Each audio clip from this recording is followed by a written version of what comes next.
This is Bryn Bridenthal for the Rolling Stone News Service.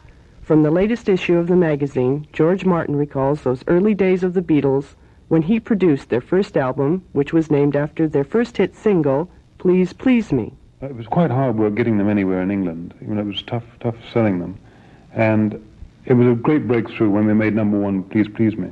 As soon as we'd done that, I realized that I had to consolidate very quickly, get an album out very quickly. And so I said, look, come down and we're going to make an album very quickly. Let's go through all the material you've got. I'd already seen them at the Cavern. I knew what they did. And so I just went through their repertoire, all the things they knew. And it was all the old rockers that they'd learned from other people's records. Twist and Shout was one of the things. I mean, there were many copies of other people's records, Anna and Chains and those kind of songs, which we all did in a day. We started at 10 o'clock in the morning, finished, I think, about 11 at night. And that was the album, mixed and everything. The Beatles had grown up on the comedy albums that George Martin produced with Peter Sellers and with The Goon Show.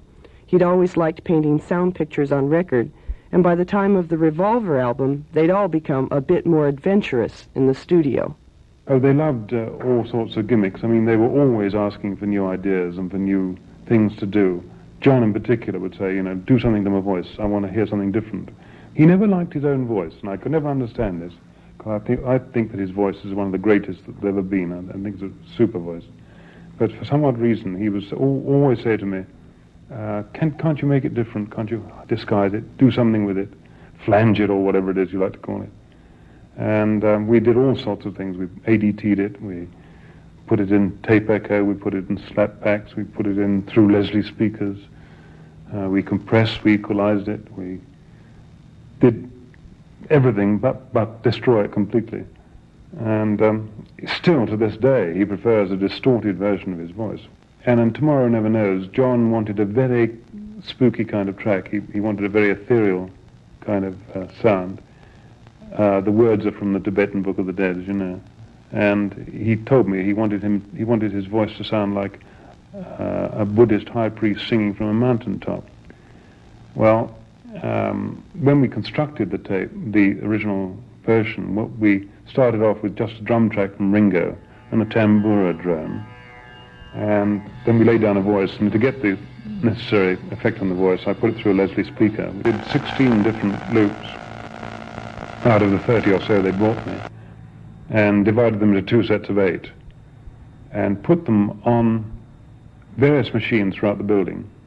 And then, keeping the loops going all the time, I would then bring up the sounds through the faders of the control panel, so that at any instant you brought up any particular fader, you get a particular loop coming up all the time.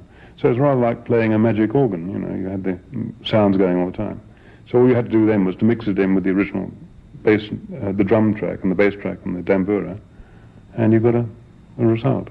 Well, we did that in Tomorrow Never Knows. There were a lot of theories on how the Beatles kept coming up with these new sounds. Chief among them, around 1968, was that drugs had become part of the Beatles' lifestyle and was influencing their music. Martin doesn't agree exactly. Well, undoubtedly they were into drugs then. I mean, particularly during Pepper.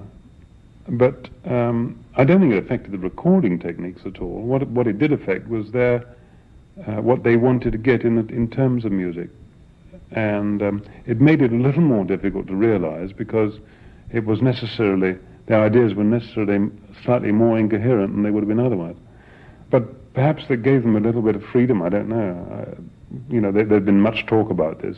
I don't think it did, quite honestly. I think that, you know, I think that Salvador Dali didn't need drugs to paint his pictures, but I think that the music we were doing then was very impressionistic and very much like that. John and Paul were always the dominant force in the Beatles, especially towards the end, a fact which unfortunately caused some difficulties for George. Well, George was always the odd man out. He was the, you know, I felt sorry for George in many ways because he was the loner. I mean, John and Paul did have a rapport, which the other two didn't share in to a certain extent, because John and Paul were doing the writing between them. Although they didn't write songs so much together, they kind of collaborated on ideas.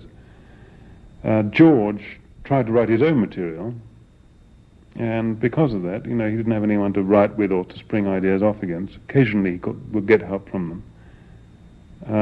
But he wasn't encouraged all that much, I'm afraid, by me too, because, when you see two extremely talented guys and a third guy who isn't quite so talented, it's inevitable you should go after the easy one. Now, maybe I should have encouraged George more, I don't know. Martin says the real disruption in the group came with the women, first with Yoko. He says that Paul got Linda almost in self-defense. It may not have been the underlying cause, but it was certainly the trigger. When young men grow up together and they find partners, they tend to separate. This is normal walks of life. If you have a couple of guys, one's a bank clerk and the other's an insurance salesman, and they both meet two girls at different tennis clubs who don't happen to like each other too much, then they naturally divide. When John became more of a recluse with Yoko, when Yoko happened along, he wasn't sharing so much with the rest of the boys. That was inevitable. And it got to the point where he wanted Yoko with him everywhere, in the studio, during recordings, when she wasn't well. He had her bed moved into the studio so that she could be there. And that, of course, does become the presence of an extra person who wasn't part of the Fab Four.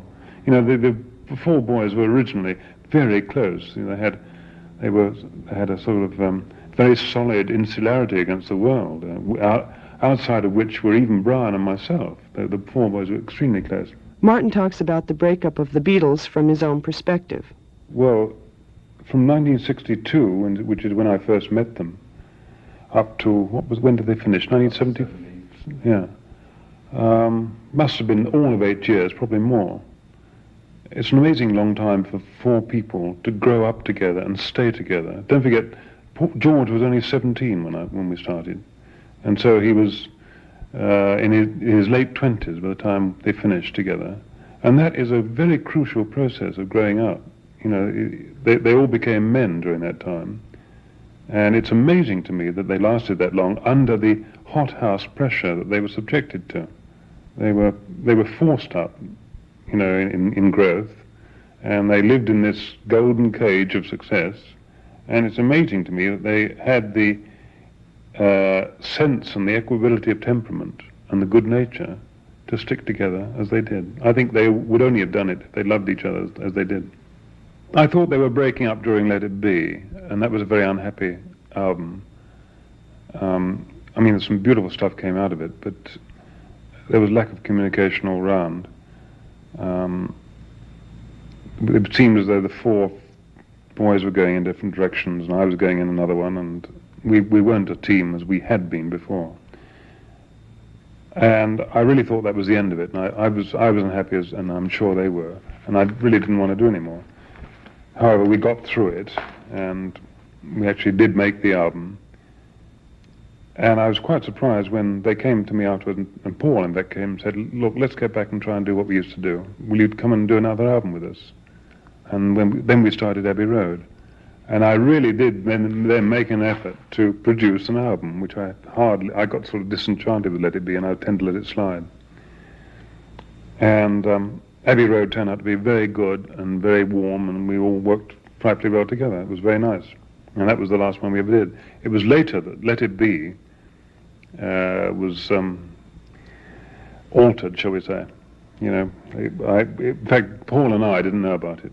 And we learned later that John had got hold of the tapes and taken them to Phil Spector.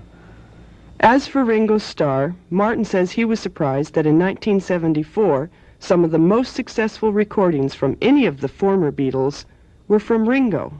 Yes, it did surprise me, although Ringo has always had a special niche in people's fondness for him. When I was with him last night, I said to him, "Weren't you knocked out, Ringo, with your reception?" Because as he came into the Forum, the whole place just went wild, just stood up and cheered and shouted. And I was really surprised that people, liked him so much. And his answer was, well, I don't know. He said, "I'm just the guy they cheer for before the real act comes on." But people do love Ringo, and Ringo's main problem is, of course, he doesn't write music in the way that Paul and John do. And his voice is not the greatest in the world. His greatest asset is his charisma and his personality. With Beatle tunes back on the charts again, both in the U.S. and in England, there's been a flurry of reunion rumors. But George Martin, the man who produced the Beatles records, will have no part of it. He doesn't think a reunion is a very good idea. I think it'd be a great mistake. I don't ever believe in going back. And, you know, we had a tremendously long run. It's amazing, really looking back on it, that it lasted as long as it did. But I think that the four have grown into four very adult men now, and the only reason for getting back is, you know, like a Frank Sinatra comeback for the 20th time. I think that's a bore. And I don't think it would work terribly well. I think that there's no doubt about it. It would be a fabulous concert if they ever did that, you know, and everybody would give their eye teeth to see it.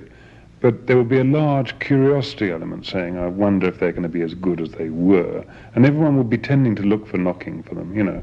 The idols who were in the past, they would be ready to shoot them down. I don't think it'd be a good thing.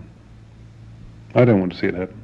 Let it be, let it be, let it be. This is Bryn Breidenthal in San Francisco for the Rolling Stone News Service.